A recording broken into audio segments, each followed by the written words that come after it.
Judas Iscariot, a name synonymized with betrayal, treachery, and anti-Semitism, for some reason. Even non-Christians know that the name Judas denotes betrayal and treachery.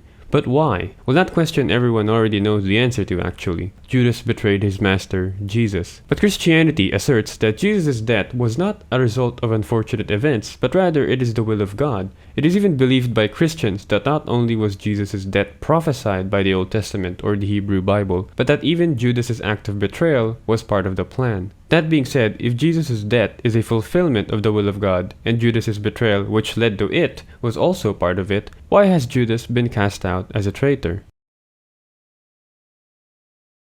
In the Synoptic Gospels of Mark, Matthew, and Luke, Judas is barely mentioned before the last week of Jesus' life. Whenever he is mentioned, however, he is always specified as Judas, the one who betrayed Jesus, or something along those lines. It would be interesting if the Gospel writers didn't do this, instead saving the reveal towards the end as a twist, but I digress. In Matthew chapter 19, there is an interesting story where Jesus says that his 12 disciples, including Judas by the way, will sit on 12 thrones judging the 12 tribes of Israel. If this promise is true, and Judas is included, this could mean a few things. Some people believe that this implies Jesus later forgave Judas to continue his promise, while others simply believe that Jesus didn't know, at least not this time, that Judas would betray him. As for Judas's motives, in the Gospel of Matthew, Judas asked the Jewish authorities, "What will you give me if I betray him to you?" Perhaps this suggests that Judas did it out of greed. The earlier Gospel, Mark, has a simpler and shorter account without this line from Judas. In the Gospel of John, unlike other Gospels, Judas actually gets a line of dialogue before the Passion Week. In chapter 12, as Mary of Bethany anoints Jesus, Judas speaks up, saying that the perfume should have been sold and that the money should have been given to the poor.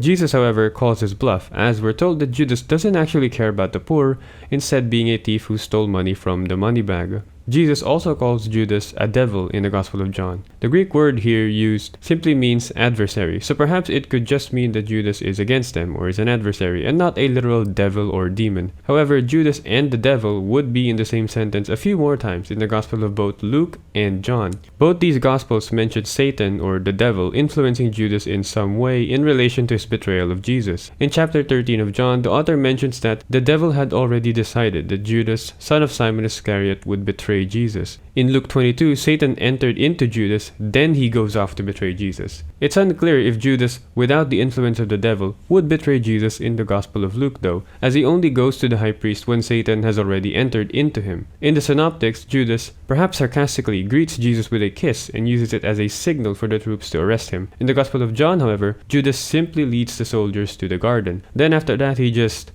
disappears from the story, I guess. Well, not really. In the Gospel of Matthew, Judas repents and throws the silver coins, then he goes out and hangs himself. The book of Acts, however, which has the same author as the Gospel of Luke, has a different account. It says that Judas bought the land himself with the money rewarded to him for his treachery, and that he died later on by falling headlong. He burst open in the middle and all his bowels gushed out. It also says that this story became known by all the residents of Jerusalem, so it's unclear which story is to be believed here. Now I know what you might say. Maybe he hanged himself and then the rope snapped. That's a very common thing people say. And to that I say, what about the money? Did Judas buy the field? Or was it the priest who bought the field? And here's the thing about hanging.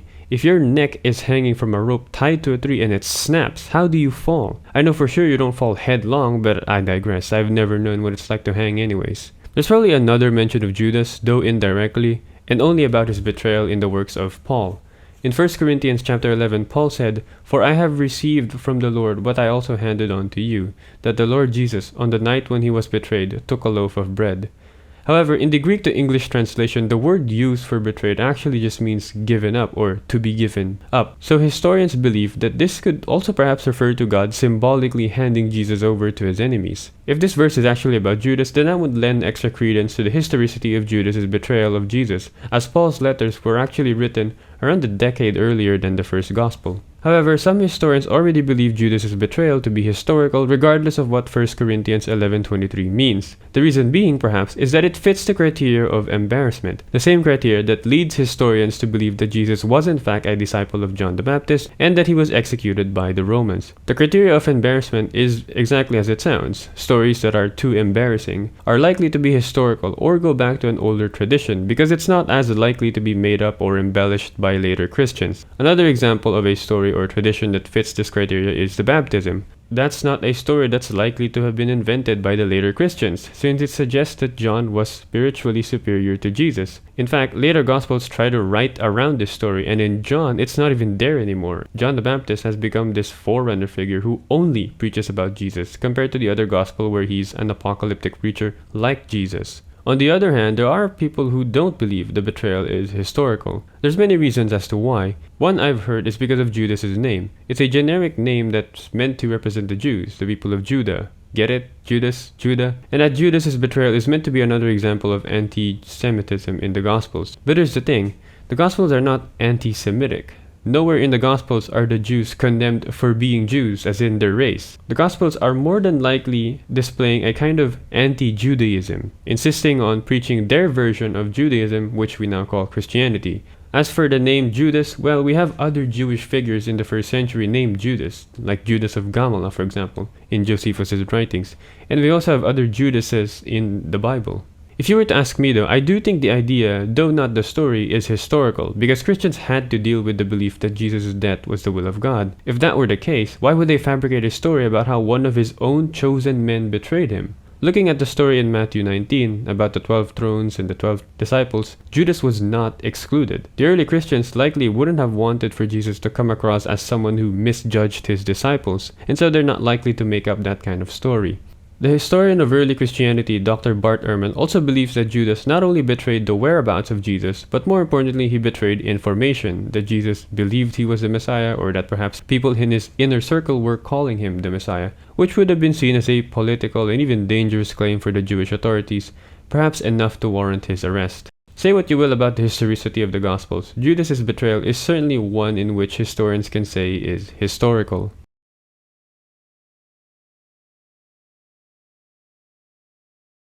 The Gospel of Judas, even today, is one of the most mysterious and intriguing pieces of literature. Despite its name, it's probably not written by Judas Iscariot since, well, he died. Nonetheless, this gospel is an example of what people might call a Gnostic gospel. I don't really have all the time in the world, but basically Gnosticism, instead of being a single denomination or branch of Christianity, is more like a school of thought or umbrella term for many lost branches of Christianity that had similar ideas about the nature of God, the nature of man, and the true mission of Jesus. The Gospel of Judas' theology fits under this umbrella. Upon reading Judas, one might be quickly led to believe that Judas is the good guy, since he alone understands who Jesus truly is, someone from a higher realm, and is not subject to the foolish and evil God that the disciples and the Jews worship. Jesus even speaks to Judas about the cosmos and reveals to him knowledge that he doesn't reveal to any other man. Later on, after the disciples share their visions, Judas, alone with Jesus, shares his vision, but Jesus laughs at him. He said to him, "Why are you all worked up, you 13th demon? But speak up and I'll bear with you." Whoa. Judas said to him, "In this vision I saw myself. The 12 disciples are stoning me and chasing me. And I also came to the place where I had followed you. I saw a house in this place, and my eyes couldn't measure its size. Great people surrounded it, and that house had a roof of greenery. In the middle of the house was a crowd. Master, take me in with these people." Jesus answered and said, "Your star has led you astray, Judas, and that no person of mortal birth is worthy to enter the house you've seen, because that place is reserved for those who are holy. Neither the sun nor the moon will rule there, nor the day, but those who are holy will always stand in the realm with the holy angels. Look, I've told you the mysteries of the kingdom, and I've taught you about the error of the stars, and sent over the 12 realms." Judas said, "Master, surely my seed doesn't dominate the rulers, does it?" Jesus answered and said to him, "Come, let me tell you about the holy generation. Not so that you'll go there, but you'll grieve as much as when you see the kingdom in all its generation." When Judas heard this, he said to him, "What good has it done me that you've separated me from that generation?" Jesus answered and said to him, "You'll become the 13th, and you will be cursed by the other generations, and will rule over them." Then after this, Jesus reveals some forbidden Gnostic lore about the world and God, to say the least. Then after that, Jesus tells Judas to betray him. "But you'll do more than all of them, because you'll sacrifice the human who bears me." So in the Gospel of Judas, Jesus needs to die, not so much to save mankind from its sins, but to free the spirit or whatever it is that's inside of him. It's almost as if the human body is trapping something and that it needs to be free. Judas, being the obedient disciple that he is, hands Jesus over to his enemies. And that's where the story ends. I actually recommend you check out the text yourself or watch a video from an expert, because there's quite a lot to take in. Most people think of the Gospel of Judas as an alternative view of the nature of the betrayal of Judas. However, that's likely not the case, or rather, it's not the focus of the Gospel, since a huge chunk of the text is just talking about the origins of the world in the divine realms. According to Dr. April DeConnick, the Gospel of Judas is a mere parody about a demon named Judas, while a lot of people who read the text or hear about it think that it's about portraying Judas in a more positive light. Note that this is not agreed upon by a lot of historians. In the works of a church father named Papias called Expositions of the Sayings of the Lord, it says that Judas didn't die by hanging, and instead he actually lives on. The text seems to try to harmonize both Acts and Matthew's account of Judas's death by saying that Judas survived his hanging in Matthew. The text also says that Judas's body and even genitals swelled to such a great degree that no one could help him or even knew how to help him. Judas ends up killing himself, for real this time, in the land mentioned in Acts, with his insides pouring out over the land. The text even says that even to this day, or rather even to the day of Papias, people could still smell Judas's insides that blew up. I don't even want to think about that. In the non-canonical Gospel of Barnabas, Judas actually ends up replacing Jesus' place as Jesus ascends to heaven while Judas takes on his look and appearance, and thus he suffers at the hands of his enemies. It's kind of a humorous narrative where he tries to convince people that he's not Jesus, but obviously no one believes him. He tries to convince people that he's not Jesus, but it doesn't work. Perhaps in the ancient world, the trend was to portray Judas as evil or wicked. Well, today the trend seems to be to humanize Judas and portray his story on the more sympathetic side. I'll only mention two, Jesus Christ Superstar and The Last Temptation of Christ, which is a novel which also has a movie adaptation, both of which are banned for Catholics, by the way. In Jesus Christ Superstar, Judas is one of the 5 main characters. Set during the last week of Jesus' life, Judas here is fearful of the possible danger that comes with Jesus' fame in Judea, believing that Jesus has lost control. Judas essentially shares the same fear that Caiaphas has in the Gospel of John, that the Romans will eventually retaliate against them and that there will be bloodshed, which is why it's no surprise that he later works with Caiaphas in arresting Jesus, but he later regrets it, realizing that he's been a pawn in God's game. In his despair, he takes his own life, though he does reappear in the end for one last song. You'd have managed better if you'd had it planned. No, why'd you choose such a backward time in such a strange land? In The Last Temptation of Christ, Judas is a revolutionary, a zealot who fights for the freedom of his nation from the Romans. In contrast to Jesus' message of love, Judas believes Jesus ought to be more assertive, to lead his people to a rebellion against the Romans. In the end, however, Jesus manages to convince Judas that he needs to die at the hands of the Romans to fulfill the will of God. If you were me, could you betray your master? No. That's why God gave me the easier job. To be crucified. Judas then agrees to betray Jesus. So those are 2 examples of modern depictions of Judas, and they both kind of portray Judas sympathetically. Perhaps a reflection of how people rethink and reflect on the Christian story, as these depictions, though blasphemous to some, do illustrate and convey the interesting point about the nature of Judas's actions, which leads me to the final part of this video. The question wasn't who did it, but rather, why?